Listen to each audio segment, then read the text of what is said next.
Так, добрый день. Good afternoon, ladies and gentlemen, dear friends. We're happy to welcome our highly esteemed guests and participants in our event, representatives of the diplomatic corps, the public, Russian and foreign journalists. We thank you sincerely for the interest in this event. Our discussion is also being followed by online listeners with simultaneous interpretation from Russian into English. And right off the start, we would like to thank our interpreters.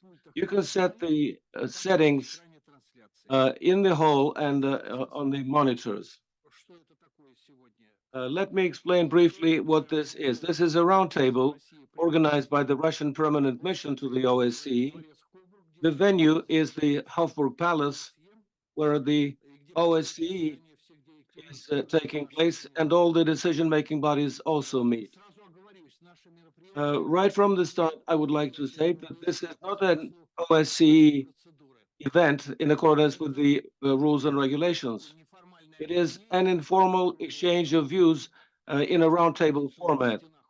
The fact that it is within the premises of the OSCE does not mean that this is an OSCE meeting. I explain the rules of procedure that clearly specify this important aspect.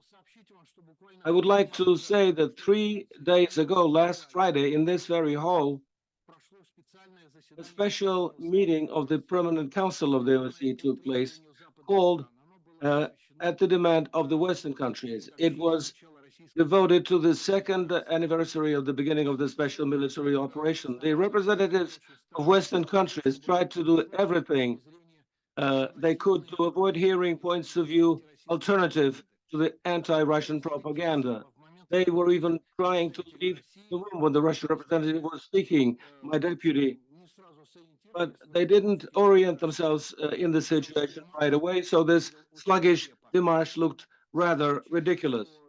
It is quite clear that our opponents want to continue to speak the language of ultimatums rather than dialogue. They do not want to hear the truth about the events in Ukraine and Donbass, and indeed about the real problems of pan-European security. They call everything disinformation, everything that does not fit their political narrative. Today, we will demonstrate one more time that no one can have a monopoly on information, and the truth will always find its way. We have invited all participants of the OSCE to take part in this event. We sent invitations to all the 57 participating states of the OSCE, including our partners, the Asian states, the Mediterranean states, and the representatives of countries working in other international organizations here in Vienna. By the way, the so-called Western democracies recently, in fact, last Friday, launched a collective appeal not to attend today's discussion. We are grateful to them for this publicity. We can see from the number of participants in the room and online that many people have shown interest, and many more who are interested will see our event later when it'll be possible to view its recording. Let me begin. Exactly 10 years ago, in 2014, uh, in these very days, an armed coup took place in Kiev, orchestrated, financed, and organized from abroad. It was the result of a long and unceremonious interference by Western countries, primarily the United States, Britain, and a number of European Union countries, into the internal political affairs of Ukraine. To this day, no one knows the whole truth about Maidan. The administration of justice is being slowed down by the post-Maidan authorities, and their handlers in the West are encouraging silencing this truth, uh, exerting pressure on the authorities of Kiev, as, for example, is the case of Yulia Tymoshenko. Nobody is doing this. Uh, the West needs this power in Kiev, and this means that the West does not want to remember how this current regime in Kiev was formed. That is to say, they are themselves to blame. The events on the Maidan led to catastrophic consequences. The armed civil confrontation that began in Donbass turned into a conflict at the regional level with many victims and parties involved. Today, we have direct eyewitnesses, participants in the negotiating formats for the settlements, government and public figures of today. There is a people who have in-depth expert knowledge. We will invite them to speak so that you will hear firsthand the truth about the events on the Kiev Maidan, in Ukraine, in Donbass, and in Novorossiya. You will learn more about the role of Western states and what has already happened and what continues to take place. Allow me to introduce them.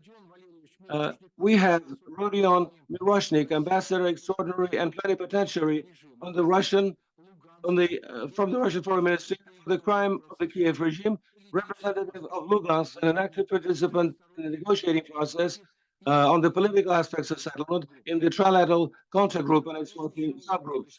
Vladimir Rogov, representing the Zaporozhye region and co-chairman of the coordinating committee on the integration of the new entities of the Russian Federation. Vladimir will be contacting us from the airport. He will try to participate in today's event as much as he can. Our other guest, Daria Morozova, the Commissioner for Human Rights in the Donetsk People's Republic, a representative of Donetsk and an active participant in the negotiating process on the humanitarian aspects of a settlement in the trilateral group and its working subgroups.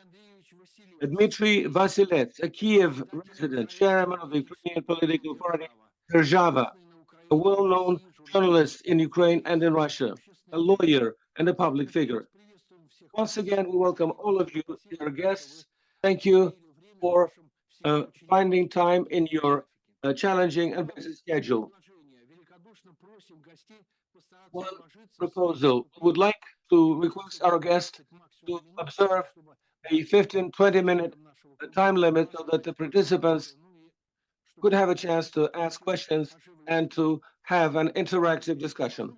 Dmitry Andreevich, as a resident of Kiev, you must remember firsthand what was happening in the center of Kiev, in the government quarter, and in Maidan. You must remember foreign visitors who told the authorities how the authorities should treat the radicals, what to do and what not to do. I would like to ask you to speak about your first-hand experience. What was this Operation Maidan and what it resulted in Ukraine? You have the floor, Dmitry Andreevich. I thank the Russian representatives for the opportunity to speak. Yes, because many countries in the European Union do not want to hear the voice of the part of the Ukrainian people. As is well known, we have a civil war going on in the territory of Ukraine, and at present we can see that the Western countries are refusing to hear the voice of tens of Ukrainians who are against the fact that at the expense of the Ukrainian people, the Western countries would settle their scores with anybody, and first and foremost with Russia. And in order to describe to all the participants how pernicious was the situation in Maidan, it was the final blow to the independence of Ukraine. We cannot describe this event without mentioning Maidan 1, which took place in 2014. I also remember it very well, and it is very important to say a few words about that event, because actually at that time that the Western countries were directly involved in that Maidan, and they provided support to the pro-American President Yushchenko. So it happens that the Western countries and the mass media who received grants from the West and were under control of the US Embassy and the EU embassies, they divided the Ukrainians into bad and good Ukrainians. The bad Ukrainians are those who were not supporting the pro-American candidate, and the good Ukrainians were the ones, the orange Ukrainians, who were allowed to be present at Maidan. And from the point of view of the US Embassy, they were good Ukrainians. And of course, this division only increased over the 10 years because the Western mass media are increasingly involved in internal affairs in Ukraine. During the first Maidan, we witnessed that the Western countries brazenly got involved in the Ukrainian politics and forced the third round of elections. That was a blatant violation of the main law of the country. And as a result of this violation, this was a severe blow to the Ukrainian state and sovereignty. And in 2014, we were dealt a death blow to statehood and sovereignty because ultimately there was an armed seizure of power, and this, in fact, was organized and financed with the media support by the Western countries, because it is their politics and diplomats spoke at Maidan and demanded an illegal overthrow of the government. And in fact, they destroyed Ukraine as an independent state, as a sovereign state. And starting in 2014, we can see a country that in its key aspects is totally dependent on Western countries, and this dependence is growing by the year, especially after the military actions in 2022. And when the Western countries dealt that death blow to the independent state of Ukraine in 2014, they, of course, pursued their own interests. Uh, because as soon as they seized power and put their people at the helm of the country, they, in fact, ensured economic benefits for themselves by signing the Euro Association Agreement, which included an economic bloc. That is to say, the Ukrainian enterprises, Ukrainian businessmen, and agrarians were in a very unfavorable situation. And the Western corporations, the Western European and American corporations were reaping huge benefits when the Ukrainian economy was, in fact, floundering under that blow. And for the Ukrainian people, this story was obvious.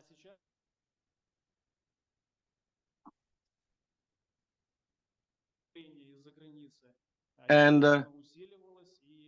the pressure in the West increased, and the level of confrontation between the Russian Federation and the NATO bloc has reached a very advanced stage. And ultimately, the special military operation was launched. And today we have reached a point when this nexus of power of Poroshenko, Turchinov, and Zelensky, as a result of the coup,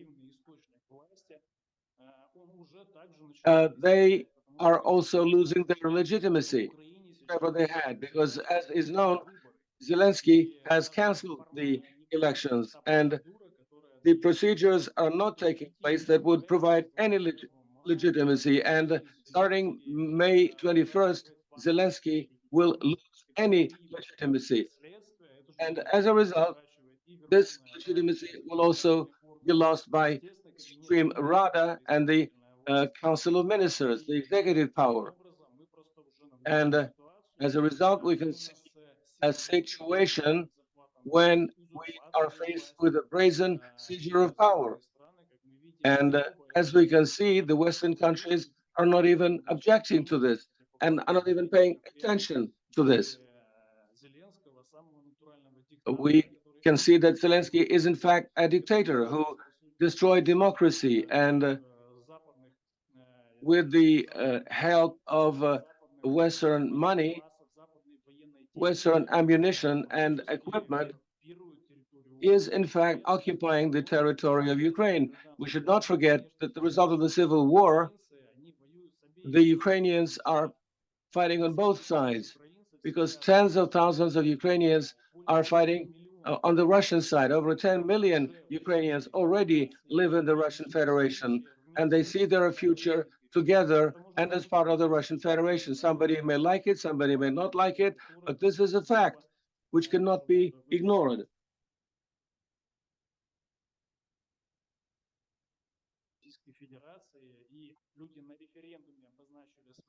And people have identified their position in line with the UN Charter and self-determination, and we can see that on the part of the Russian Federation, everything is being done to define a negotiating stance, but with whom? Obviously not with Zelensky, because that personality has lost any legitimacy. It is also important to understand that any negotiated agreements with the Zelensky agreement or the Council of Ministers or Rada is something that doesn't have anything to do with law, because all these people in line with the Ukrainian constitution have no right to represent the Ukrainian people, because the constitution does not provide for the cancellation of the elections. Only when a state of emergency is declared. That is to say, at present, Zelensky regime is in violation of the constitution, has usurped power, and is in fact a dictator. And for some reason, different European politicians still shake hands with him. And at present, the territories under control of the Zelensky regime are being subjected to repressions. Tens of thousands of Ukrainians are in prisons on political accusations because they didn't want to fight the Russian Federation. They saw their future not in the European Union and NATO, and that is why the problem of political prisoners is very acute. The most well-known are the Kononovich brothers, and as soon as the military action started, they were thrown into prison. Yelena Berezhnaya, a human rights defender, from the very first day she has been in prison, even though she is an elderly woman, but the Zelensky regime keeps keeping her in prison. Her lawyer, Svetlana Navitskaya, has also been recently subjected to prosecution by the Ukrainian security services, and she was accused for providing legal support for Elena Bereshnaya. This is the first case when a lawyer for his professional activity is in fact at present thrown into prison. It is also important to mention the persecution of Ukrainian journalists. On the very first day, one journalist was declared wanted, and he is also at present in prison without any chance for justice, due process, and it is clear that the procurator's office have not been able to put up a case, and we have many people like that. The figures are being concealed, and the human rights organization find it hard to find objective information. I should also like to mention that at present, any opposition is banned in Ukraine. All the parties who were opposition parties were banned by the Zelensky regime by a decision of the Lvov court. This is also a brazen violation of the constitution. How can you speak about democracy when 12 opposition parties have just been banned because they criticized the regime? That is to say, part of the Ukrainian people was denied the right in accordance with the constitution and law ensure justice, and this exacerbated the civil war ongoing in the country. A similar situation we can see in the mass media because any opposition mass media outlets have been banned, suppressed. This is the real truth that is being silenced by the European Union, the UK. When they speak about democracy and freedom, they're in fact with a person who has usurped power, who became a president on a different proposition as a president of peace, as an alternative to Poroshenko, who, of course, promoted war until the end. But now we can see the present situation, and we can say with confidence that the control of Western countries over Ukraine since 2014, when in fact a sovereign state, Ukraine, ceased its existence. This control has only grown stronger, and at present, the armed forces of Ukraine have been turned into a private military company that is being fed, dressed, uh, armed, provided with communication services by the Western countries. The only thing that is different is that we also have mercenaries who are being paid, and we also have to say the commissars who are running around Ukrainian cities and are terrorizing local population and are just stealing people, kidnapping people. They call this mobilization, and this is in fact uh, terrorism. It doesn't have to do anything to do with the law. When people are kidnapped in broad daylight, this doesn't have to do anything to do with the law. But this is the reality under which the Ukrainian people live. And the reason why this happened, why it came to this is, of course, the interference into the internal affairs of Ukraine by the United States, the EU countries, Britain, and their participation in flaring up the civil war. And of course, they are using it for their own interests. This is at the bottom of the butchery that is currently taking place in Ukraine. And we can see that the Western countries continue to ignore the interests of the Ukrainian people. And they don't want to listen to an alternative point of view because the Ukrainian people is in favor of a peaceful solution to the conflict.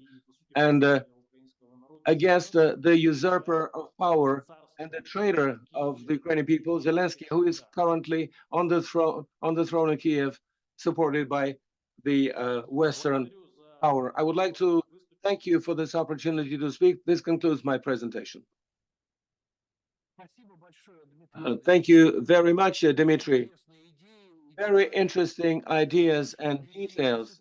Your observations do, in fact, indicate that Maidan is a geopolitical operation of the Western countries that ultimately pursued the purpose not to uh, not for the benefit of Ukraine, but to gain control over the territory of Ukraine and to use them for their own purposes. I would like to turn to Vladimir Rogov, and I would like to ask him uh, the southwest of Ukraine, what was happening there? What happened that the people in the region ultimately decided together uh, with the other people to find um, to get defended by Russia? You were born in that region, and I give the floor to you, Vladimir. Good afternoon, ladies and gentlemen. Thank you for this opportunity to address you at this event. First of all, I would like to say that Dmitry, the previous speaker, we have known each other since the pre-war times. I mean, of course, 2014, when the war was launched on the Ukrainian territory. I call my motherland as the post-Ukrainian state because Ukraine was destroyed. There was no possibility to preserve the state, even though we were trying to do everything. so that our independent state would continue to exist. We have to understand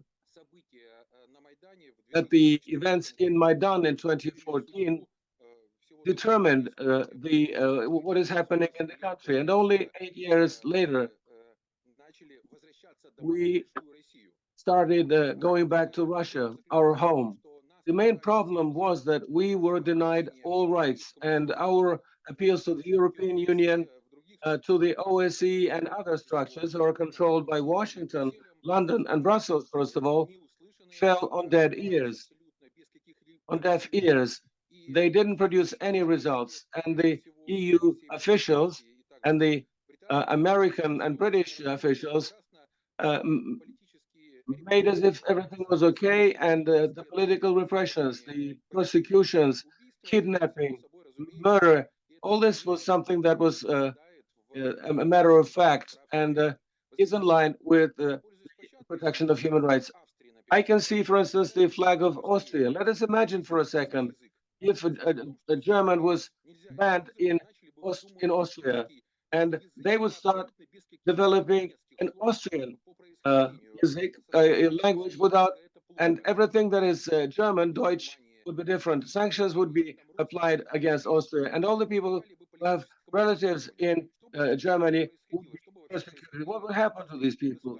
What would happen to the Austrian state? This, of course, is a rhetorical question. We understand full well that the people who live in Austria will not allow this to happen because they have a sense of self-preservation. However, the global elites that destroyed our state, Ukraine, and I am a citizen of this state and have been for 3 decades before we returned to Russia. And I would like to remind you, we're talking about the east southern regions of the country. Originally, they were part of the Russian Empire and they were Russian cities. I am a native of Zaporozhye. My father, grandfather, are buried there. For hundreds of years, my relatives lived there. The Zaporozhye Cossack that the Ukrainian propaganda is so fond of talking about. My great father, being a Zaporozhye Cossack, called himself, "We are the Cossacks, Russian Knights." This is the identity we've always had. Zaporozhye, my hometown, was first a fortress of the Russian Empire in the southern borders of the Russian Empire. Then it became Alexandrovsk and then Zaporozhye. That is to say, there is no Ukraine here. And Ukraine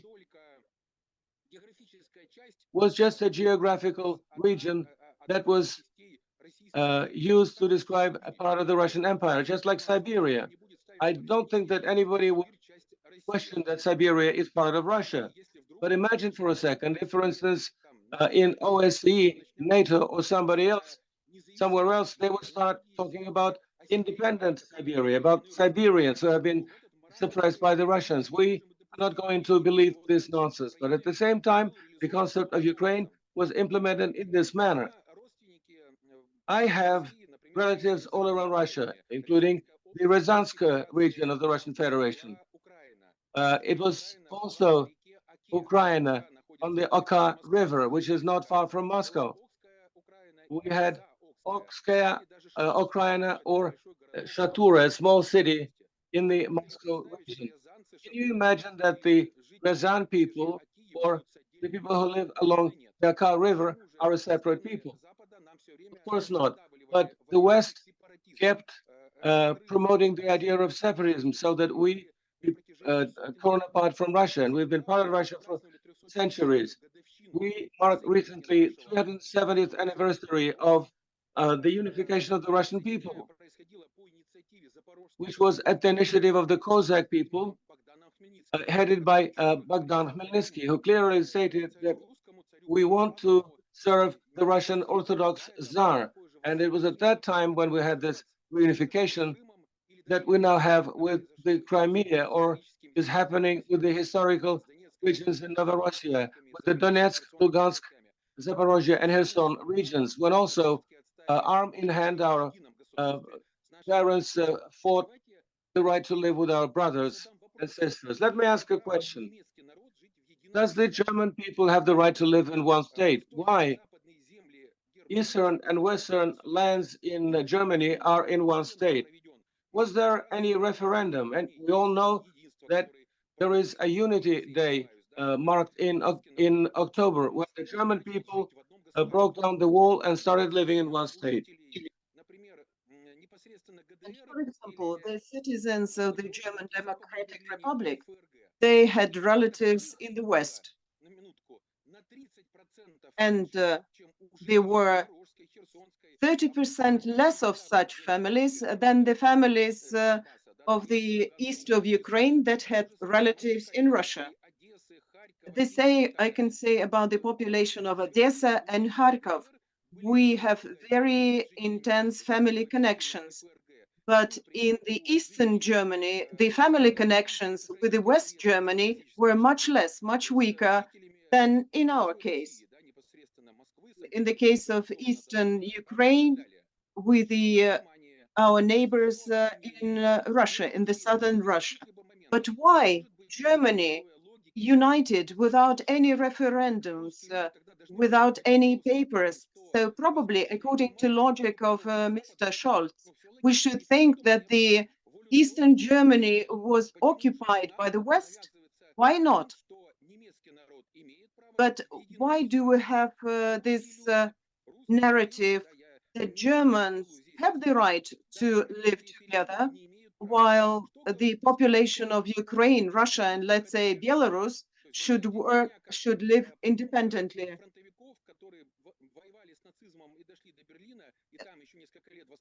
Because my family members participated in the Second World War, and they went up till Berlin. And I think that Scholz is rejoicing in the death of the Russian people. I think it is really violation of all the rights. Why don't we have the right to define our fate ourselves? Because the Germans, they didn't have any referendums when they reunited. What do the representatives of the global West want? Do they want a global war? I would like to return all of us to February of 2022, when Zelensky came to power, and we think that Zelensky, we consider him to be an illegal president. And at that time, Zelensky and the Munich Conference for Security, but I really think during that conference, Zelensky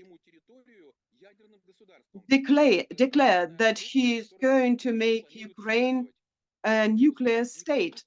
And after that, he is going to apply this nuclear weapon. But no one reacted to such phrases. The representatives of France or Germany or Britain or US, no one said anything against it.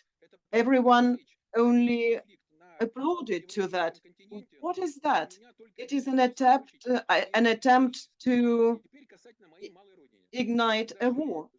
As to my motherland, the Ukrainian culture was developed as a part of bigger Russian culture. And honestly, the Ukrainian culture was much more promoted in the times of the Soviet Union than now in the times of the independence. I have an impression that Ukrainian culture is being suppressed at the present moment, and totally foreign values are being promoted. And I don't hear any condemnation that it is time to stop persecuting people in the Kherson or Kharkov area who provided medical and other help to the suffering population, to children, to patients, those teachers, those doctors who help people, who taught people, they got imprisonment, up to 10 to 15 years in prison, only because they assisted the population. And I haven't heard that any of the European structures would be interested in the fate of those people. Only the Russian state are interested in them. No one is asking any questions, and no one is asking to swap them for someone else. Elderly women stay in prison only because they provided treatment toward children.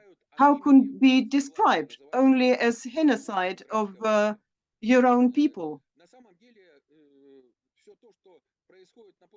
Everything that happens on the post-Ukrainian space is not going to be resolved until the pro-Nazi regime, the regime which is promoting different gestures and symbolics that were used by the Nazis, it is going to, nothing is going to change if we don't start to investigate that regime. We're speaking a lot about different conventions, and we're speaking about the minorities. What are the minorities in Ukraine? These, these are different peoples, but their rights are violated. We are prohibited to speak our own native Russian language. And the Americans' poll services, they asked the amount of people who consider Russian as a native language. It is 80%. But now people are afraid to say that, to admit that. For example, if in Austria, German would have been prohibited. If, for example, Austria would start a very aggressive politics against Germany. I'm very sorry, I'm in the airport at the moment, so that is why it is a bit noisy here. Many thanks for the opportunity to share my thoughts with you.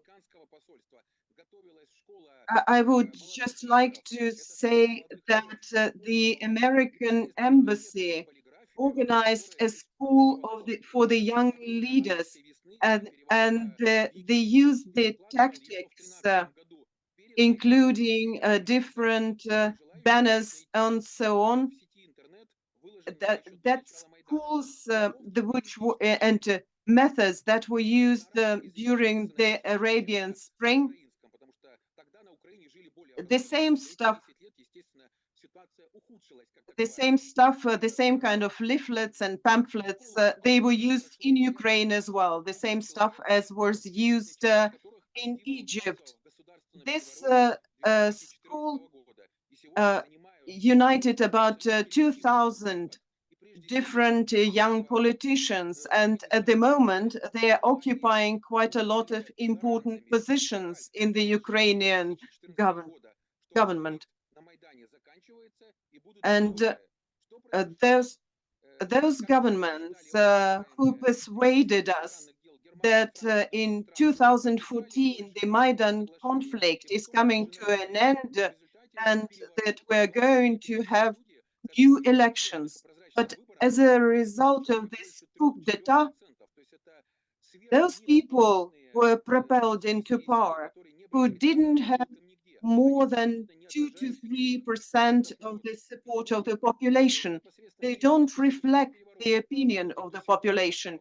On those who participated in that coup and those who armed this inhuman regime, they are sharing their thoughts about democracy. My impression that that at, at, that in the global West, we have people who really strive to arrive at the global war, global conflict. And I think they are also a participant of these crimes which are being committed on the Ukrainian territory. My native city, Zaporozhye, Kharkov, Kherson, and others, they were Russia and they will become Russia. And no one is going to prohibit us to live together in bigger Russia. And the quicker our Western partners will understand that, the less bloodshed will we encounter. It is quite painful for me because quite a lot of our population in my native city in Zaporozhye are being killed by the European rockets, by the Europeans shelling. If it is going to continue like that, we're going to arrive to the new Nuremberg, who are laughing today at the Russian genocide. Don't wake up the Russian bear, because it is going to be very hot in Washington and in London and in Paris and other cities. Many thanks for your attention.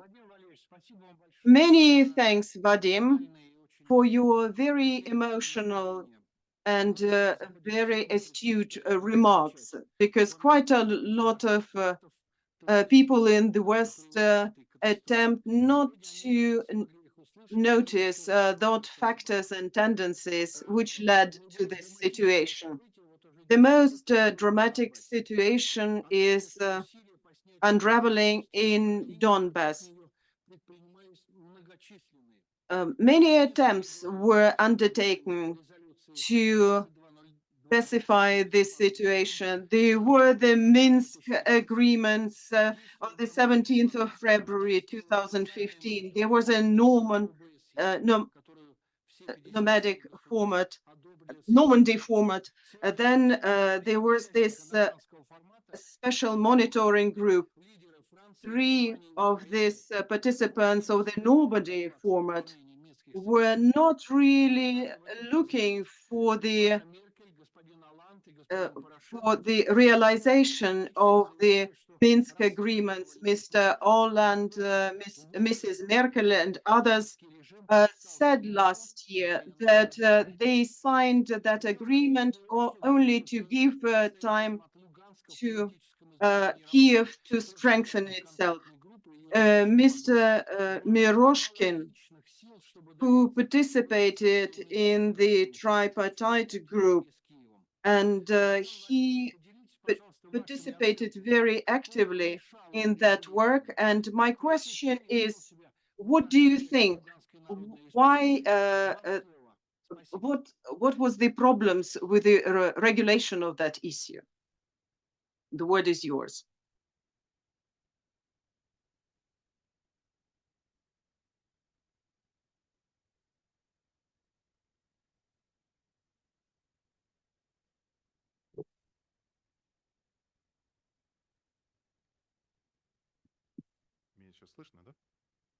Do you hear me at the moment?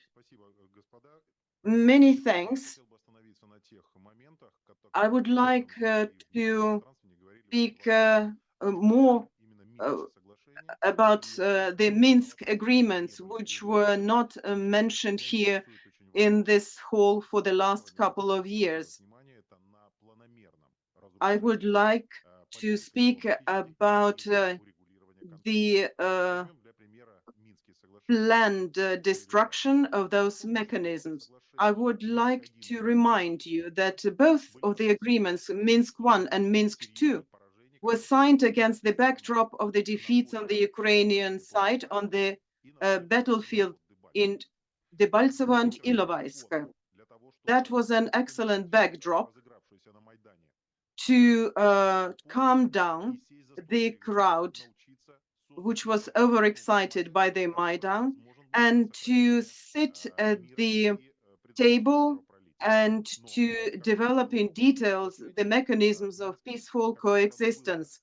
But almost immediately after signing these Minsk agreements, and after these agreements were approved by the UN Security Council resolution, the leadership of Ukraine set the course to sabotage the implementation of this agreement. Over the course of 7 years, Out of 13 points of the Minsk agreements, only 2 were fulfilled. The start of the OSCE Special Monitoring Group and the creation of 4 working groups within the Minsk Constant Group. Throughout the entire Minsk process, the very first point on an immediate and comprehensive ceasefire remained unfulfilled. For a while, Kiev speculated with this item, insisting that we have to restart considering this issue and not doing anything to stop the bloodshed. According to the Joint Center for Control and Coordination, non-compliance cost Lugansk and Donetsk almost 6,000 lives, including 138 children. At least 3 times as many civilians were injured. The Ukrainian regime, Kiev regime, called everyone in Donetsk and Lugansk as terrorists. During negotiations for 7 years, I represented the LPR in the political working group, anticipated in more than 200 meetings. So that is why I know from inside what happened there. Alas, every time the OSCE approach was not very objective. Here, I would like to share a couple of examples with you. One after another, successive foreign ministers of the states that chaired the OSCE went to Kiev for consultation and immersion of the situation to Kiev. But none of them came to Lugansk or Donetsk to see with their own eyes the situation from our side. As you know, the eyes and ears of the OSCE on the ground was the special monitoring mission deployed on the both sides of the line of the combat contact. The duties of the group were included providing daily operational report on violations recorded during the day.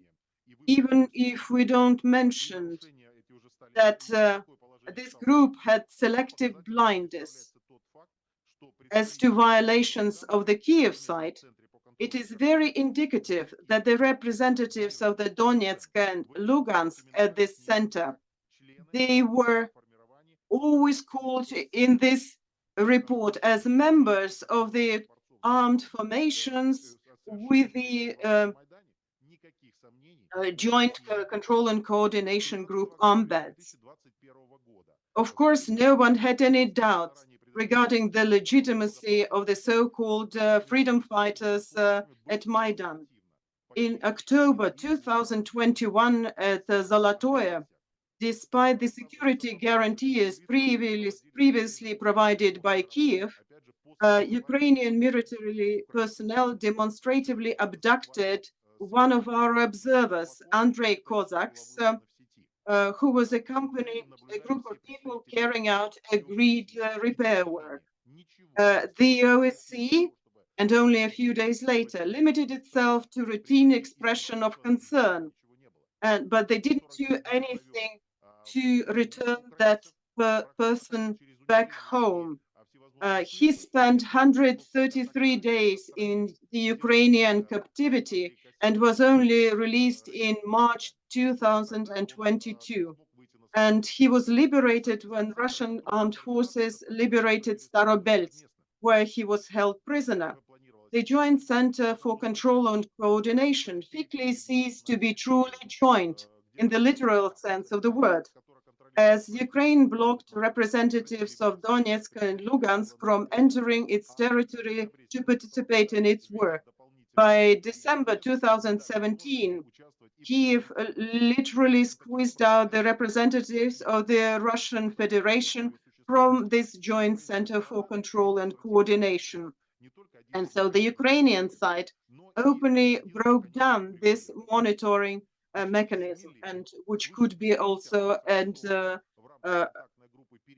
mechanism who could allow us to resolve the situation. Over the course of 7 years, more than 24 truces agreed within the contact groups, uh, which were entered into force in 2019, were disrupted by the Ukrainian side.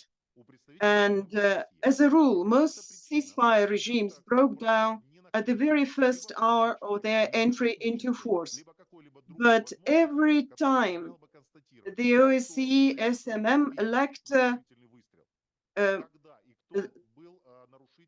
the possibility to define who was the culprit for the failure to implement the agreement. And they couldn't find the answer to the simple question, who was the first to fire the first projectile? And at the same time, uh, uh, about half a dozen decisions have been made on security issues. For example, a ban on deployment of heavy weapons, a ban on the live fire exercise sank into oblivion. At the same time, the special monitoring mission lost its ability to monitor compliance uh, when, after a tragic mine explosion next to the Konzak line, the mission stopped using the dirt roads for travel. And during these 7 years, we failed to find a question how Ukraine wanted to resolve this question without military force. In 2014, Ukraine voted for the law on amnesty, but it wasn't signed by the president. And there was also a special law made on the special status of the Lugansk on Donetsk, but nothing was done to realize that in practice. It was all just an imitation, which was probably acceptable for the OSCE representatives. Kiev refused to implement all the measures to implement a direct dialogue between Donetsk and Lugansk. Kiev refused to interact with our representatives. But no one in the OSCE never called upon Kiev to organize a direct dialogue. Every time Kiev tried to avoid direct contact. One interesting story, probably you have forgotten about it. There was an idea of creating a consultative group in 2020. At that time, there were representatives of Zelensky and Alexei Reznikov. They prepared a document where there was an idea that activists, representatives over the civil society on the Kiev side and Donetsk and Lugansk would also participate in this group. This document was almost signed, but the next day Ukraine said it withdraws from this process because OSCE didn't support this idea. Today, we have to note that item 10, which said about the withdrawal of all the armed forces from including the, especially it is interesting at the present moment when we read that the CIA created at least 12 training bases where they taught Ukrainian forces, including the military trainers. This is exactly the topic which were mentioned within the discussion of the Minsk format, but OSCE pretended not to notice that. The only thing which was important for them, whether Russia is a part of this conflict or not. They were trying to deflect the discussion into a totally different story, while the NATO countries were feeling more comfortable on the Ukrainian territory.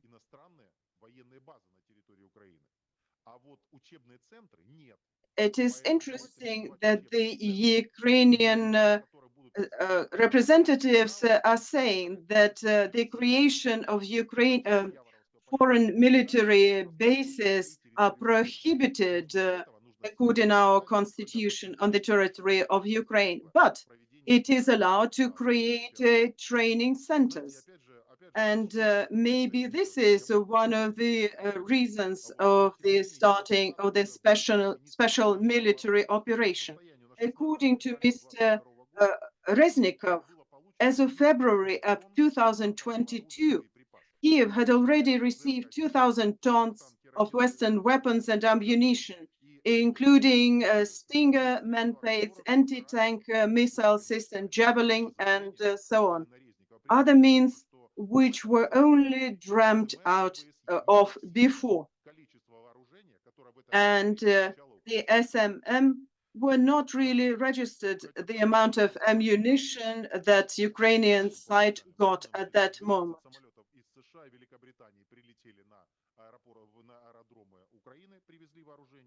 Uh, According to our information, 12 planes openly delivered weapons and ammunition to Kiev and 2 planes from Canada. And the last, a week before the start of the special military operation, the SMM recorded a tenfold increase of the number of shellings on the line of contact. Observers clearly saw the artillery preparation had begun in Ukraine before the start of the infantry operation against the Donbas Republic. But the world prefers to see only the so-called unmotivated aggression of Russia against Ukraine. Although no one failed to notice the start of shelling a week before this special military operation, Mr. Blinken prefers not to see that, and the Security Council prefers not to see that.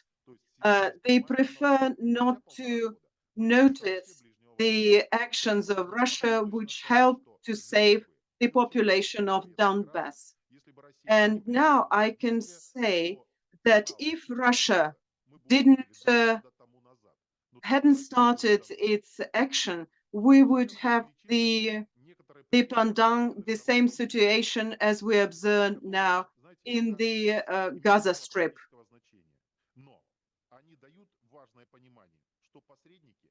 It is,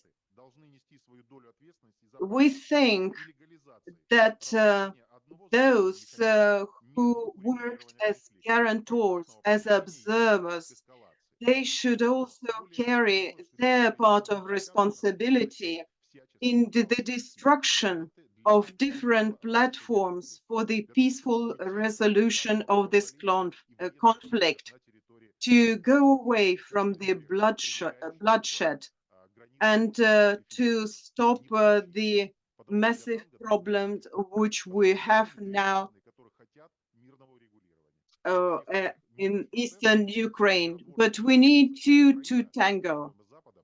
And Ukraine, supported by the West, showed that it didn't have any interest to resolve this conflict. So that is why part of the responsibilities should be carried by those who presented themselves as guarantors and as those who attempted to resolve this situation.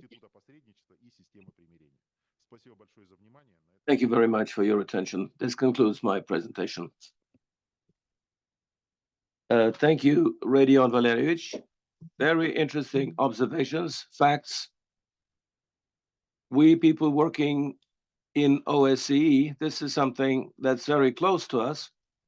And I am grateful to you for the facts that you provided, which makes it possible for us to delve deeper into the causes that scuttled the political settlement in our organization. A few days ago in the Permanent Council, we tried to identify these problems in the context of the complex of measures to implement the Minsk Agreement. We had an interesting discussion. And today, your observations are very helpful to advance this subject and to reveal the causes that resulted in this tragic situation. We would like to express to you our sincere gratitude for your work, for your effort as the special ambassador on the crime of the Kiev regime. Of course, the responsibility for those crimes should be unavoidable, and the Western sponsors of Kiev should not silence this truth. We will continue to reveal this truth. Thinking about the crimes of the Kiev regime in Donbass, we recall one of the most hard-suffering region, Donetsk. We have online Daria Morozova. She is the human rights defender. She also took part in the tripartite room, and she was actively involved in the implementation of the Minsk Agreement. We'd like to ask you to share your observations to describe the social and humanitarian situation in DPR in 2014. You, as a human rights defender, know what norms were violated. You could probably share some specific information, what you're able to do to protect the rights that have been violated. Daria Vasilyevna, you have the floor. Good afternoon, dear colleagues. I would like to start my statement with the events that preceded the situation that we have at present. The Kiev regime began committing its crime before the anti-terrorist operation, which was signed in 2014 by people who were illegally empowered with the constitutional rights. And this is the result that we now have. We can see it on the screen.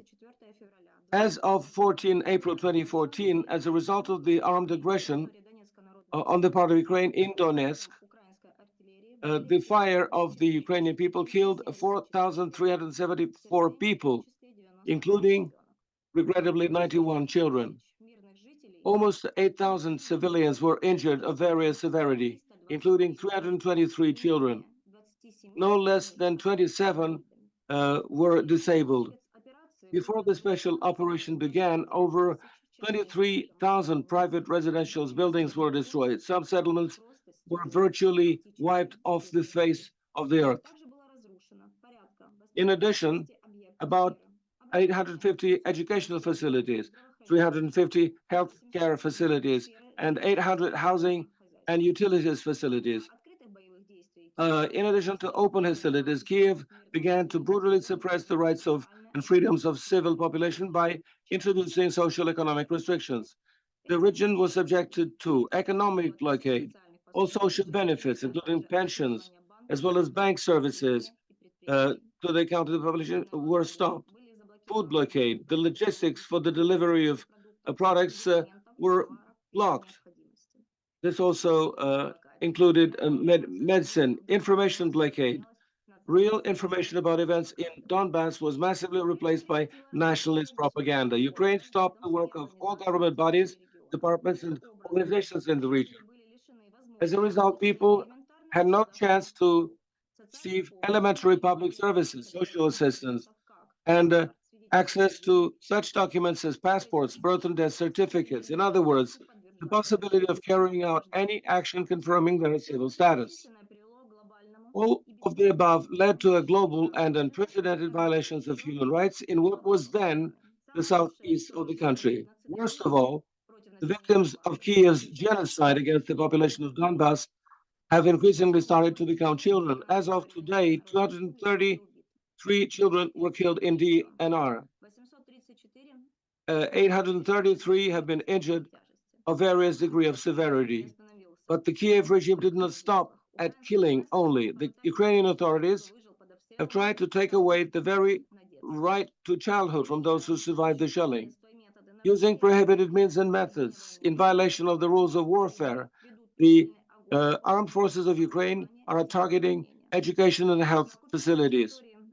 In the occupied territories of the Republic, the armed units are using buildings, schools, kindergartens, hospitals as shelters or to organize firing positions.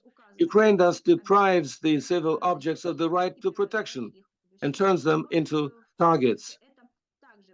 In combination, all this also leads to a violation of children's rights to life and healthy development, education, and healthcare. During the conflict, blatant facts of Ukraine's involvement in underage residents of Donbass in hostilities have been recorded. Uh, this fact was discussed in the Minsk process, and the Ukrainian side was presented with proofs, names, who recruited people, but Ukraine did not react. And the people who were involved in that were not prosecuted. No sanctions were applied to them, and they were not held accountable. In August 2016, in Yasinavatia, the competent authorities detained a group of teenagers who committed a number of terrorist acts in the territory of DNR on instructions of Ukrainian special forces. The youngest member was 14 years old, the oldest 17. The recruitment of minors was through blackmail and threats. Because of their age, they were unable to give any objective assessments of the criminality of their acts. Thus, the situation with the rights of the child in Donbass has become critical.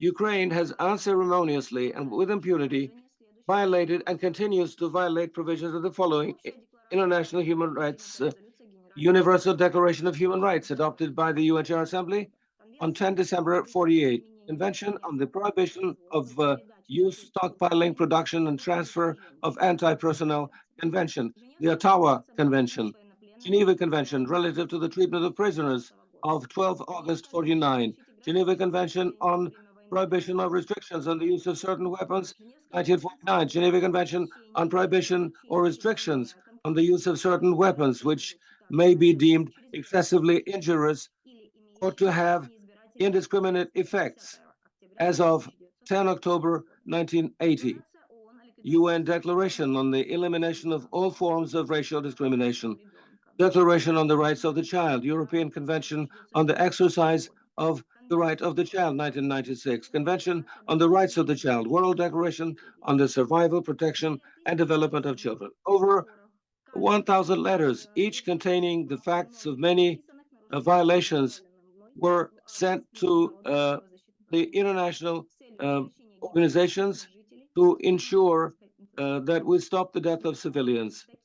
None of these appeals received an adequate reaction in the form of sanctions or effective restrictions to hold Kiev accountable. The passivity and tacit approval by the international community of Ukraine's actions have allowed the terrorist state to continue to commit crimes with impunity. In this regard, there is no doubt that the special military operation was launched as a compulsory measure taken on a proactive basis.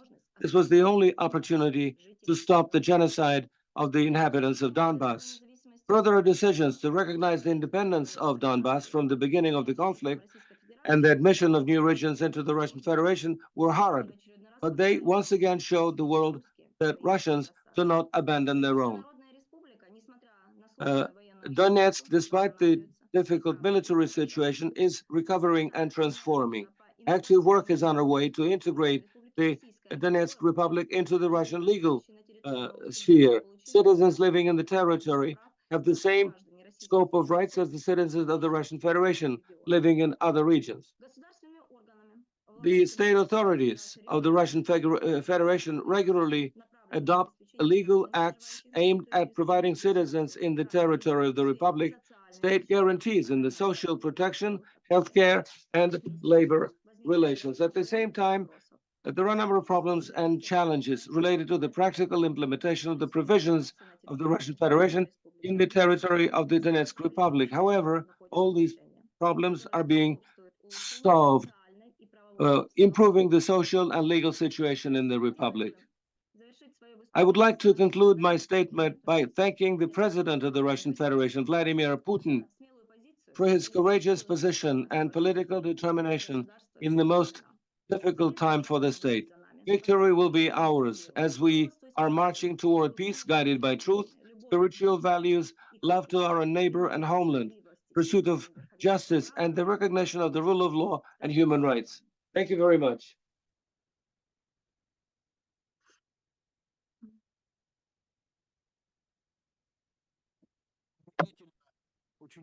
Very convincing, very emotional. Thank you very much. Unfortunately, because of the ongoing conflict and the shelling on behalf of the Ukrainian armed forces on residential districts, people continue to suffer, especially children. Russia is making determined steps to protect the civil population, and the Russian armed personnel will continue to push back the front line. The liberation of Avdiivka has already reduced the number of shelling of Donetsk. Another settlement, Lastichkina, has also been liberated, and we must ensure that there is no more shelling. Ladies and gentlemen, we thank our speakers. We have received very helpful material, food for thought. I would like to open our interactive discussion.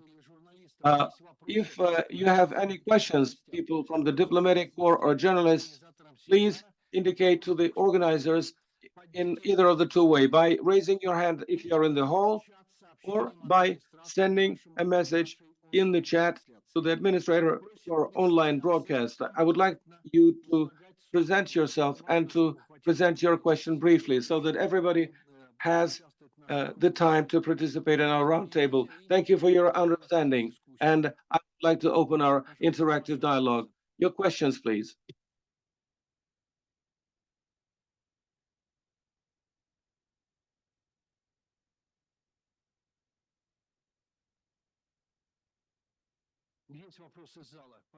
We have a question from the floor. Mr. Moderator, thank you for the floor. My name is Yulia Zhdanova. I represent the Russian delegation on arms control and security for the Russian delegation. I'm grateful to the main speakers for their exhaustive statements. As is known, in 2014, in the build-up to the political situation in Maidan, the radical elements started seizing weapons and ammunitions in the armed depots in Ukraine. As a result, state control over the weapons was lost.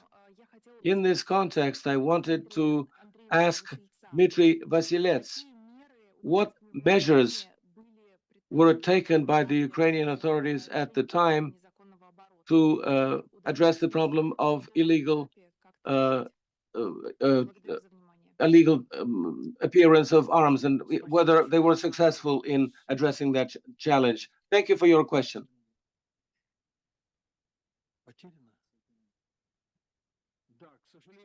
Unfortunately, we lost at this time connection with Dmitry Andreevich, but I assure you, we will find a way to find an answer to this question, either in a written form or we will find another way to respond to your interest. It's a very interesting question.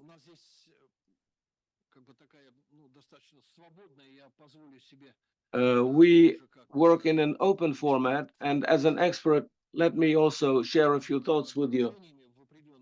I'm also an expert in arms control in a way, and a person who's worked in this organization for a long time.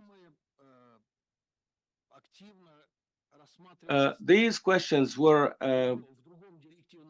seriously addressed in other body in our organization, the Forum on Security that you represent. We have a number of documents that prohibit the supply of weapons into the armed conflict zones, or at least they demand that the government should ensure control over such supplies. These are the decisions by your forum, known as the measures to stabilize the local crisis situation adopted in 1993.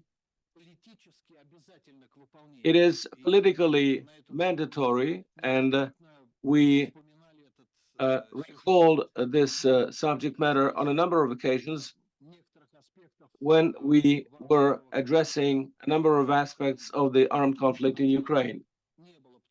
We didn't get any answer because most representatives in the bodies have never seen this document.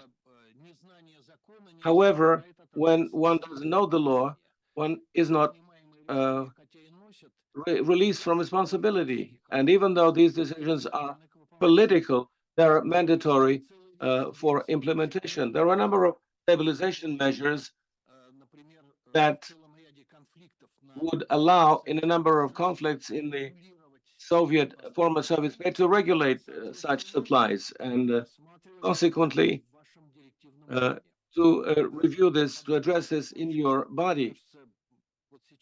I believe that we are now at a point when we have to recall and revert to those documents and to force the governments who are supplying their weapons to the units of the Ukrainian armed forces to be held accountable for their actions. There are a number of other documents, including those adopted at your forum, the non-proliferation measures, a number of other documents. I'm not going to dwell too long on this, but OSCE has developed a whole set of instruments to address such situations. And when we look at the supplies of weapons to Ukraine by the Western countries, I know that you raise these questions on a regular basis.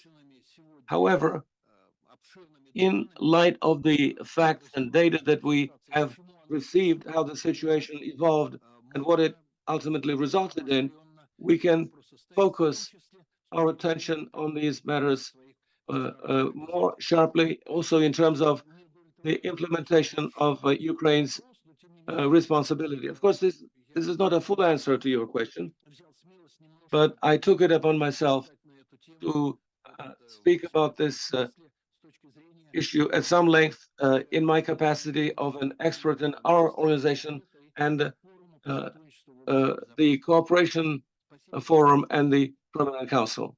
Thank you for your question.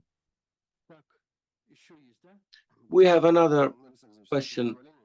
With your permission, yeah, I'm Deputy Permanent Representative of the Russian Federation to the OSCE, and I regularly participate in the Permanent Council, and I, so to speak, communicate with our Western partners on the current conflict in Ukraine.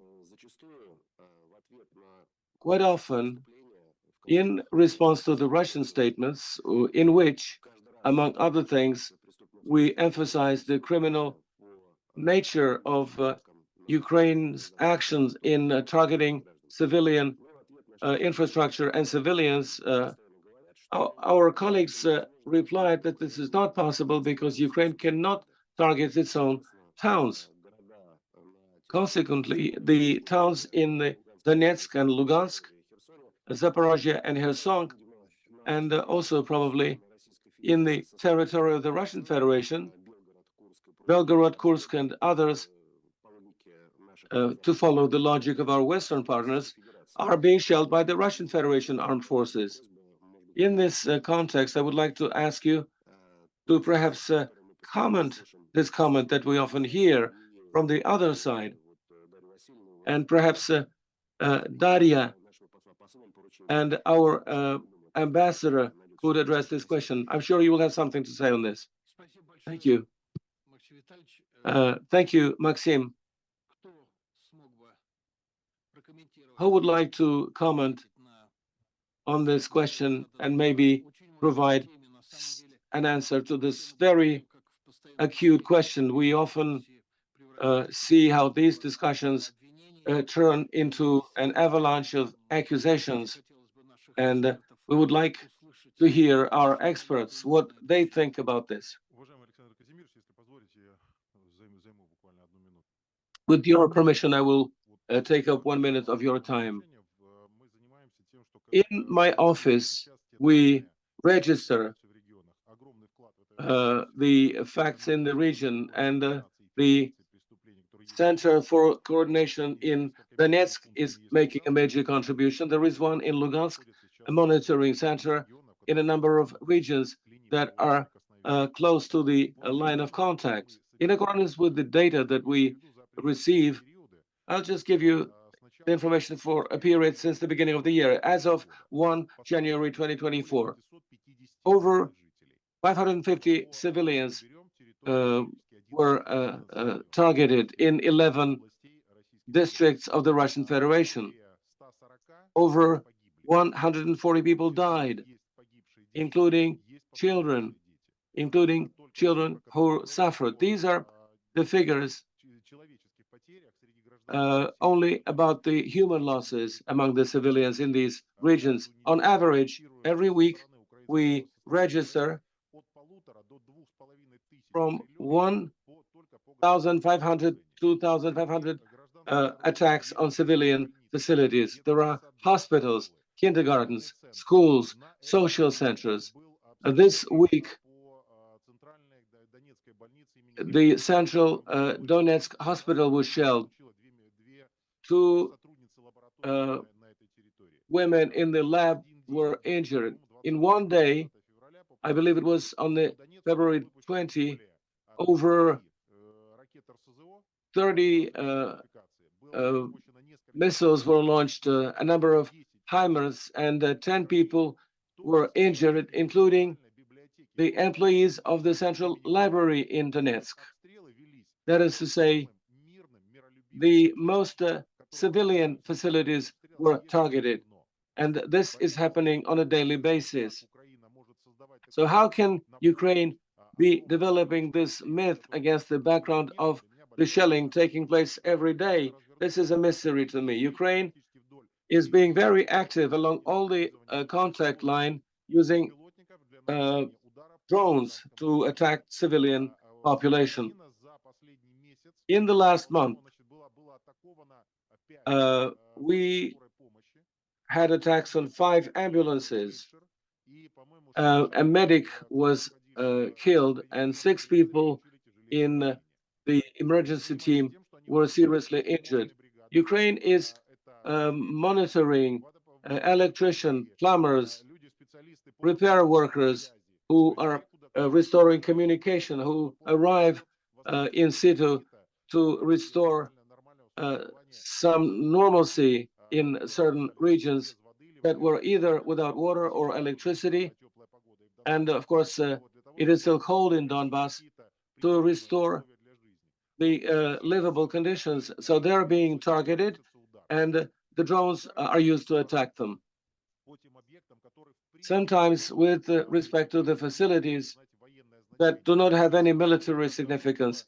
In Yasinevate, had a drone that dropped a mine in the chimney, and a family died as a result.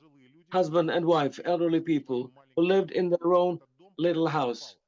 For some reason, this house was identified and destroyed by the drone. And we have thousands of such facts, literally thousands. Only yesterday, we had an event where we provided photos. And if there is an interest among the OSCE participants, we will provide these documents to demonstrate them at the OSCE so that every participant could see firsthand at these pictures.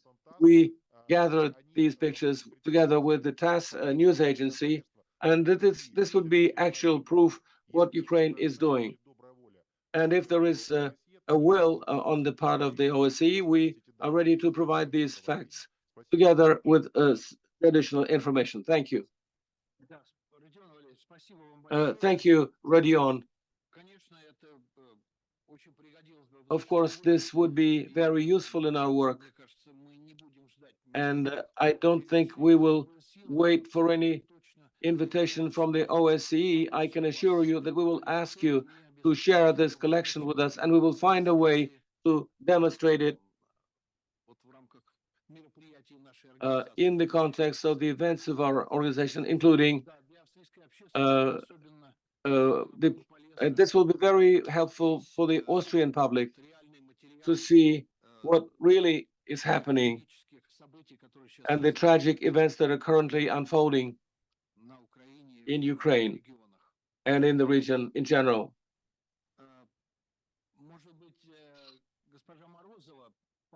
Maybe Ms. Morozova will say a few words if you're ready to provide a response to this question. Yes, thank you. Thank you for the floor.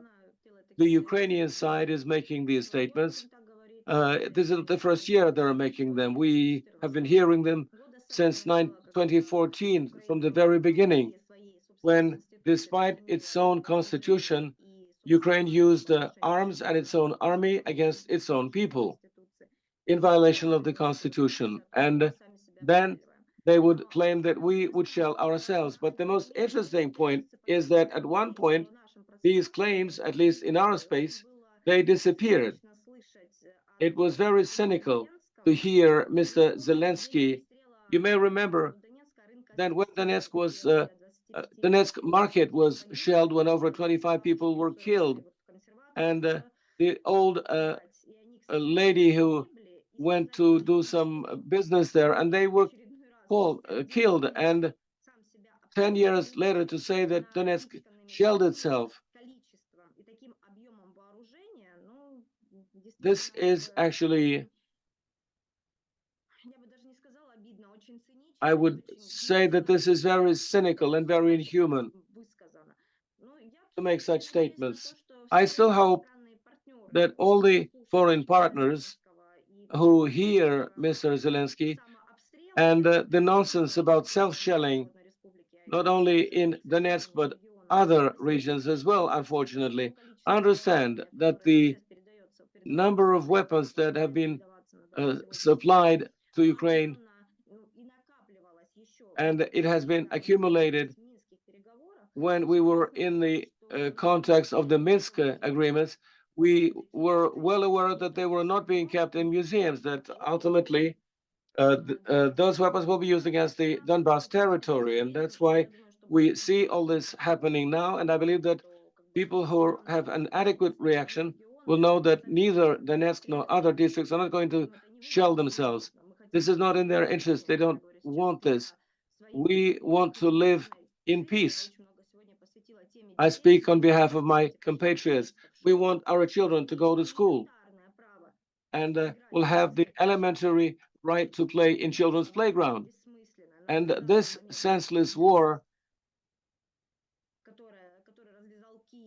that Kiev has unleashed by imposing their interests and their erroneous views will come to an end as soon as possible. Thank you for your attention. Thank you. A very important comment. Are there any more questions? Yes, I can see a question. Please introduce yourself.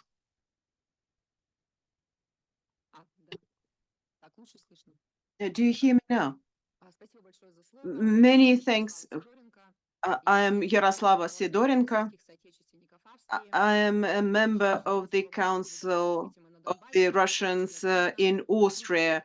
We were monitoring the situation in Donbass in 2014, basically immediately after the bloody events there.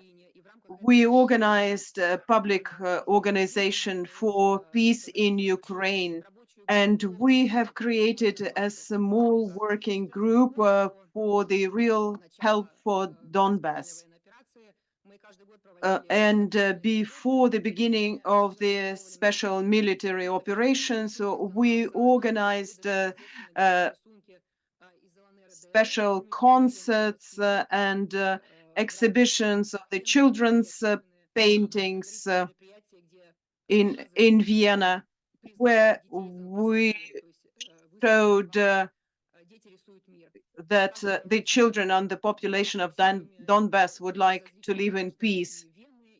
And our organization was quite active. There were some people from Slovakia who helped us as well, and we have sent humanitarian aid to Ukraine at the amount of 22 tons. And we managed to build a relationship with different other civil organizations of Europe, which were very much concerned by the fate of Donbass. And I have a question to Daria, whether as of the beginning of the conflict in 2014, that you noticed that representatives of other European countries participated in some humanitarian actions in Donbass. Many thanks for your charitable activity. Daria, if you're still there, could you please answer the question? Many thanks for your question. Many thanks for your help.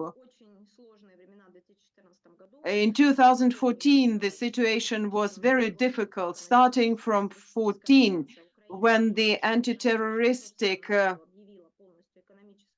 operation started and the complete economic and transport blockade started. I remember very well the summer of 2014 when there was no drinking water, no food in the shops, and Ukraine deliberately cut down all the food delivery and so on.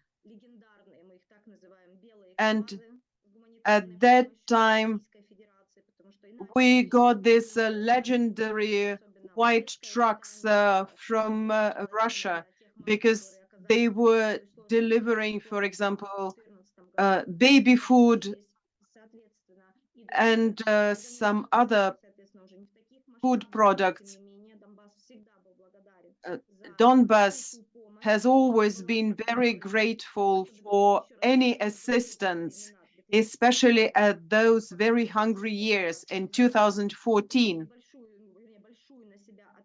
before Russia took a big chunk of responsibility for our lives, just giving us an opportunity just to eat, simply to eat. But you remember the reaction from the international community, because there were different kinds of questions regarding those white trucks from Russia. It was the most humanitarian thing to do. Our own country left us to starve. and the other country provided us with food, and it was sanctioned for that. We are very grateful to everyone, all people who organized some actions, peaceful process, and for the exhibitions of the children's uh, pictures. And our children are drawing pictures of the peaceful skies. And we are very grateful for all of that. And your assistance was really very valuable at that time. Many thanks, Daria, for your comments. That is quite important. Do you have any other questions? Uh, I'm Ivan from the TASS agency. I have two questions. Do you think the influence of the Western countries on the Kiev regime is reducing? Do you think that sooner or later they will stop supporting it? And the second question is about the liberation of Avdiivka. Did it help to improve the situation with security of Donetsk, Gorlovska, and that area? My question is to the guests. Who could answer the question of the representative of the TASS agency? Probably I will start answering. As to the influence on the Ukrainian elites, on the governing regime in Kiev, I don't see any reason that this influence is reducing. No, although the finances are reducing, but the British and American representatives are trying to shorten the leash on which they're holding Ukrainian regime.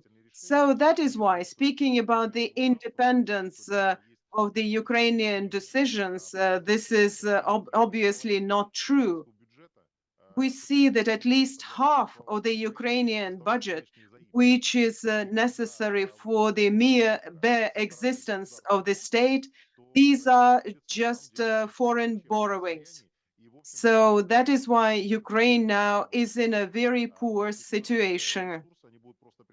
And just in case if the Ukrainian regime is changing its position, immediately then the financial support is going to be reduced. So that is why Zelensky is doing only what his Western partners are willing.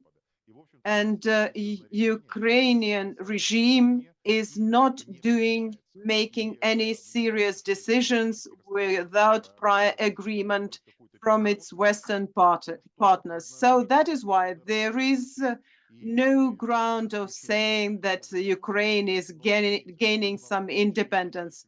As to Zaluzhny, Zaluzhny has excellent connections with Britain, with America. So that is why he is going to be quite successful, I'm sure, in his further career. Ukraine, in this case, is just a playground or a battlefield. And all these games are being conducted on that site. I've forgotten your second question. Could you please remind them? Could you please remind the second question? Many thanks for your second question. To which extent the liberation of Avdiivka will affect the security of the Donetsk agglomeration? Maybe Daria could answer that much better. But from the data which we collect, and a week ago, I was at the contact line in Gorlovka, in Donetsk, in Makeyevka, and today I'm observing the statistics. Alas, we cannot say that the liberation of Avdiivka improved the situation significantly because During the last 24 hours, there were over 100 of shells, rockets, which were fired in that direction, because maybe the character of these shellings will change. But Ukraine is aiming at the civil infrastructures. I don't think that we can count upon some humanitarian considerations of the Ukrainian side. Daria Vasilyevna, do you have any other additional remarks? We have, you have already heard the statistics.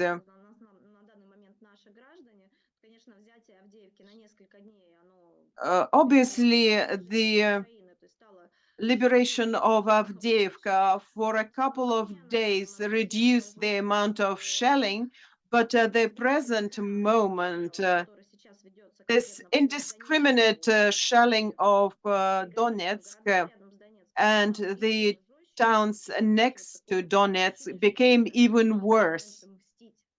I think they just began to Это и в самом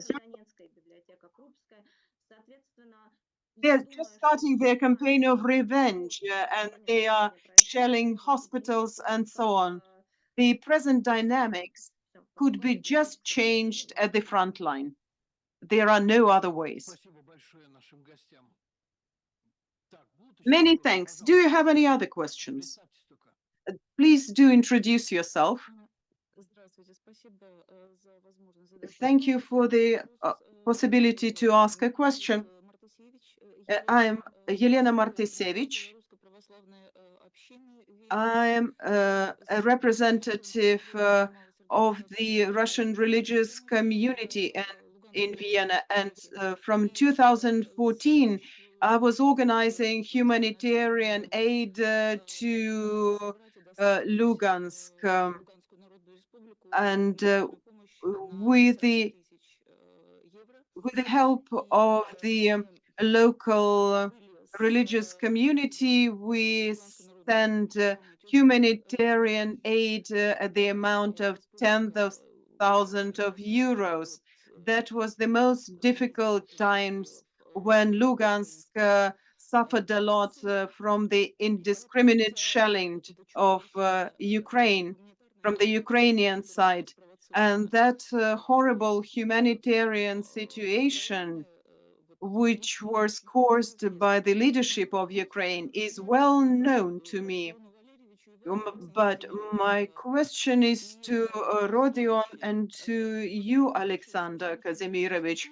We have heard these horrible statistics, and we heard about this indiscriminate shelling. And we heard that Ukraine is in denial. They are saying that it was not them, and Western countries just accept that without any doubt. But to which extent, from your point of view,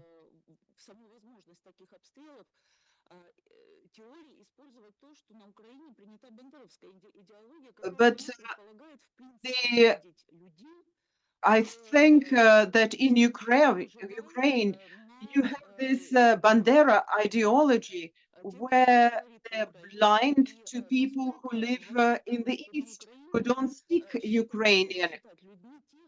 To which extent people living in Ukraine consider Russians or Russian speakers to be human beings? And my question is, to which extent we can rely on this explanation that Russian speakers are just not considered to be humans? Who of our guests would be ready to answer the question? And maybe we can add a couple of words after that. Gladly. I didn't hear your last phrase. Could you please repeat your last question? Because to which extent we can explain the we can explain the this indiscriminate shelling in this theory that Ukrainians don't consider Russian speakers not real human beings. I think it is a good explanation. Donbass is a multinational territory. There, more than 130 representatives and more than 130 peoples are residing. And all of those people are considered to be a kind of a lesser people, including Russians, Azeris, Armenians, Jews, and so on. All the people who live beyond the Ukrainian border are dehumanized, the, including grown-ups and children. Why do you have to kill children?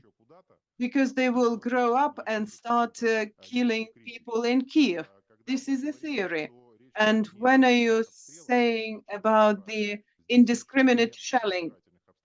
We're not talking about indiscriminate shelling. No, they're very targeted shelling.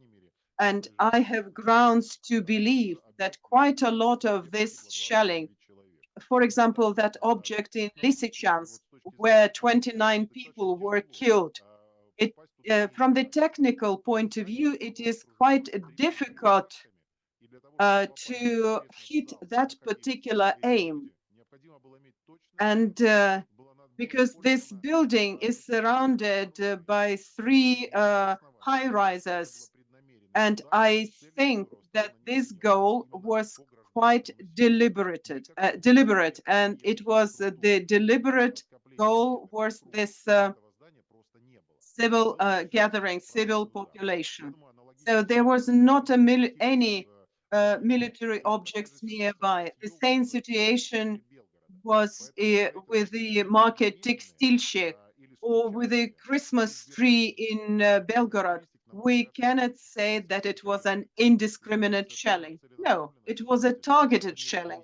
It was done quite intentionally because the task is to shed the blood of the civil population. So that is why we have to give some other explanation and other definition of these actions. For example, when Ukraine lost Mariinka, they started to shell the nearby territories. Now Avdiivka was lost, and the shelling was activated. It is all well connected, and Ukraine is targeting the civil infrastructure quite intentionally. Many thanks. Daria, would you like to add something? If no, then we'll continue further. Rodion was very good and quite comprehensive in his answer. Just 2 words, 3 words regarding the lack of reaction of this organization. OSCE is against the ideas of Nazism, of the Bandera ideology. We don't see any reaction. We're using our channels or cooperation with the humanitarian institution, the High Commissioner for the National Minorities, and so on, the acting chairman. And we're posing these questions, whether we are speaking about the Security Cooperation Forum or any other policy-making bodies or less formal groups where we're discussing humanitarian issues. And basically, there is no reaction. And we are asking ourselves, what is the ideology of this organization? How can we fail to notice this people hating ideology. This is the most crude and aggressive form in in the modern history. We remember the results of the Second World War, and in the UN, countries vote against the heroization of Nazism. At least two countries, the US and Ukraine. You see the tendency quite clearly, and you see the influence of the ideology on the political position of the Western elites. This is quite a topical question. Will try to organize a separate round table to discuss these burning issues, not only within the context of the Ukrainian problem, but a bit wider. These are just my personal observations. Let's see how it goes. I see that there is one more question from Valery Guriev online. He's asking his question. If there is a technical opportunity, could we give this opportunity? Do you hear me? Yes, we do hear you. First of all, which I would like to say, I survived a personal tragedy due to these events. So that is why I call all of you to call our president to stop this war and to withdraw the forces, because it is a big tragedy. Because everyone who understands what's happening, because those who are dealing with the death of the civil population, they understand who is the real criminal in this case and who should be punished. And and I hope that those responsible will stop their existence as soon as possible. Is it all? We just wanted to see your picture.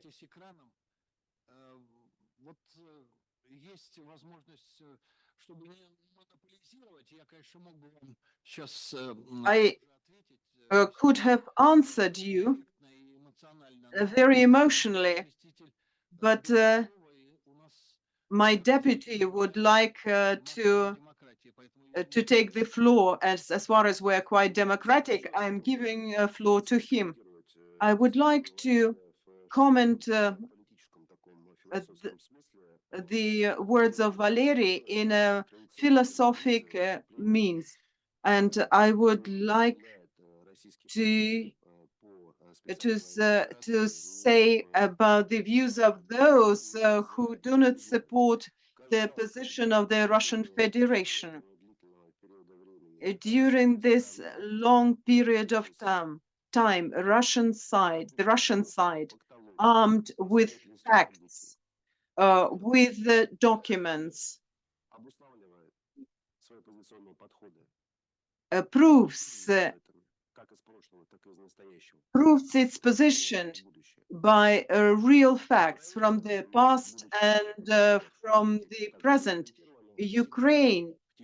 Ukrainians being unable to argument in the same way, they start being very emotional, expecting a very emotional reply on our side. I think this is the Hollywood approach to the diplomacy, and the Western diplomats have used this attitude a while ago.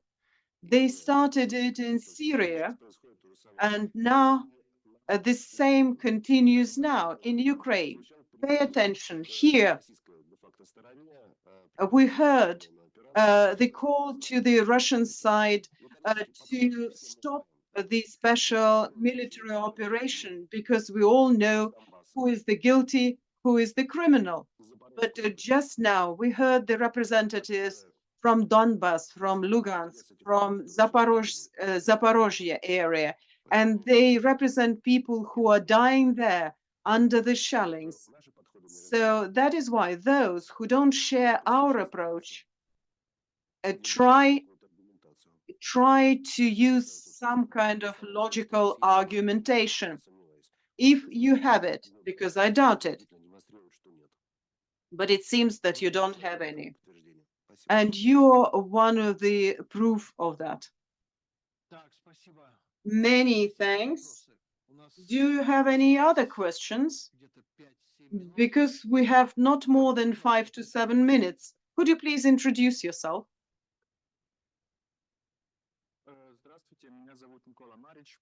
I'm Nikola Maric. I'm from Republika Srpska, from Bosnia and Herzegovina. The hate is still hot in our area. How long will it be necessary for the Ukrainians and Russians to live together in peace under one banner or no? Who of our guests could answer this question? To the question from the Republika Srpska. Thank you for your question.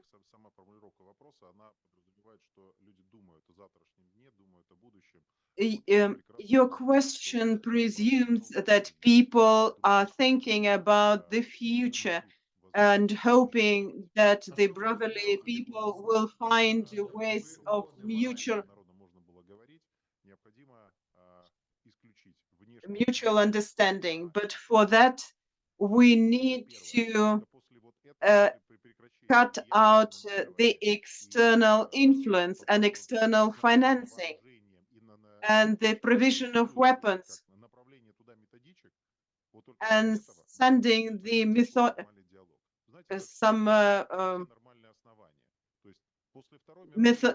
different methodologies there.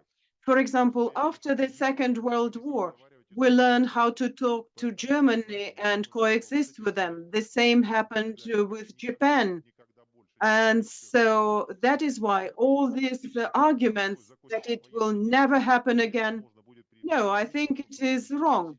After the hot military stage is over, then it would be possible to start negotiations. But the moment the external influence stops, because these external forces are just using Ukraine for its own geopolitical purposes. And I'm quite sure that good neighborly relationship would be restored after that. I'm quite sure in that. Many thanks, Rodion.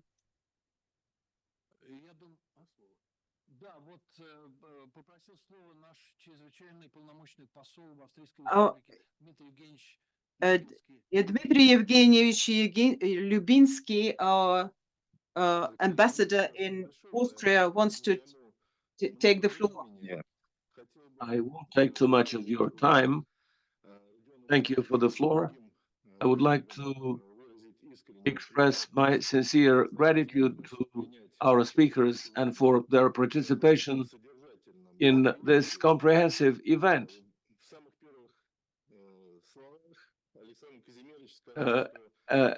Mr. Lukasevich said in his foreword that we should not regard this event as an OSCE event, even though we are in the OSCE premises in an OSCE meeting room. And I would like to say that it is to be regretted that we cannot regard this event as an OSCE event,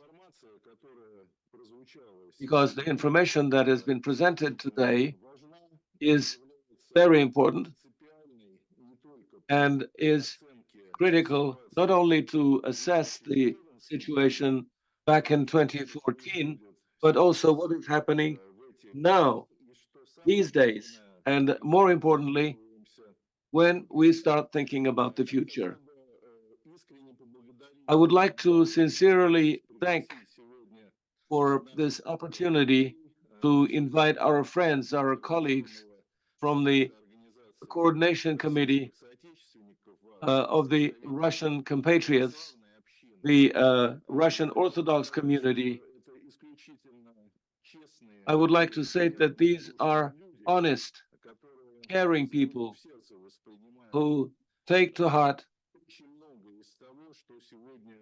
much of what has been mentioned about today, and unfortunately, we cannot find this information in Austrian mass media that present what is happening in a one-sided, biased manner in interpreting what has happened. I believe, therefore, that such events have to have a follow-up. We will be happy if we are able to involve the public, our compatriots, and also the interested people in the Austrian community. There are numerous, and we hope that we will continue to closely cooperate and collaborate in implementing humanitarian initiatives that are generated by the organizations of our compatriots, even though they may be small. There aren't insignificant questions these days, and any event like this requires courage, honesty, and of course, support. And as far as possible, we're trying to make our contribution with the help of the colleagues who are participating in this seminar. Thank you. Thank you, Dmitry Yevgenyevich, for your support, for your participation. I would also like to highlight just 2 points.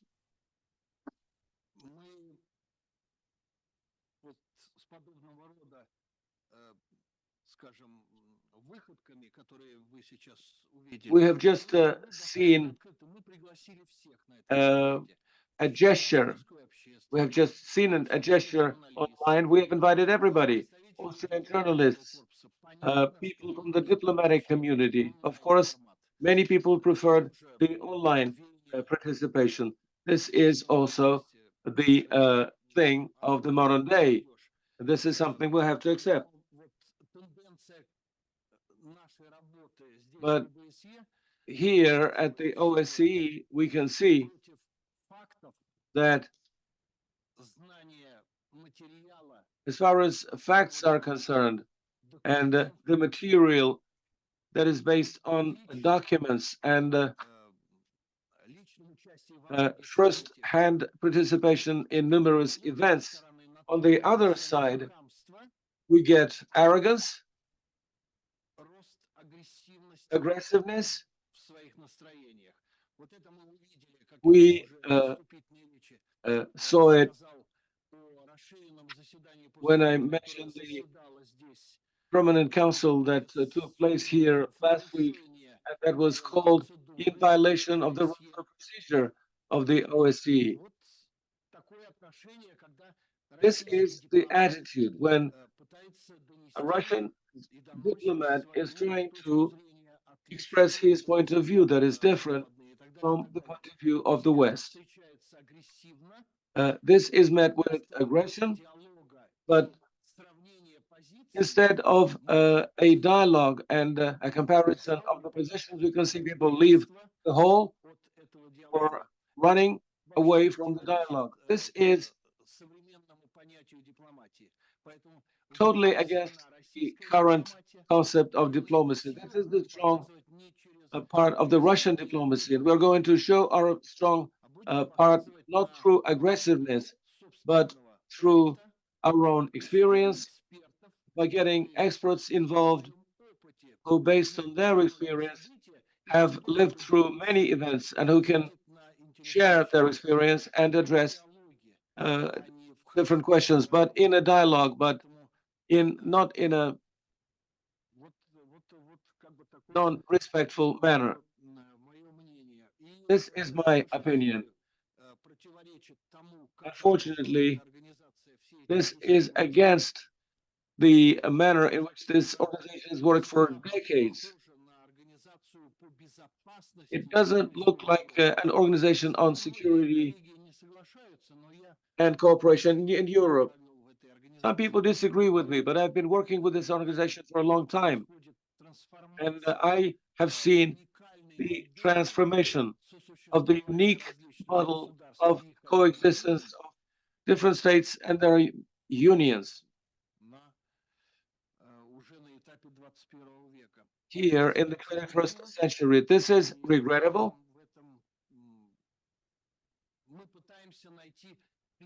We are trying to understand the reasons to scuttle these uh, trends. And one way to do it is this roundtable, an open, honest dialogue about the burning questions by involving people who have authority, weight, and knowledge. So we hope that next time round we will be able to have another dialogue on these issues. I'm very grateful to everybody for your personal participation, to all those who uh, followed us online. And I would like to thank our panelists specifically, all the four speakers, outstanding personalities. We will use your unique and fundamental knowledge in our future work in the OSCE. Rest assured that everybody will benefit from this. Once again, thank you, and many thanks to our interpreters who have been able to stand this marathon. They had basically no text prepared. I apologize that sometimes maybe you were not able to keep up with the speed that the thoughts were being expressed by our panelists, but excellent work, and I'm thankful to you. We are grateful to all the participants, and until we meet again, thank you very much.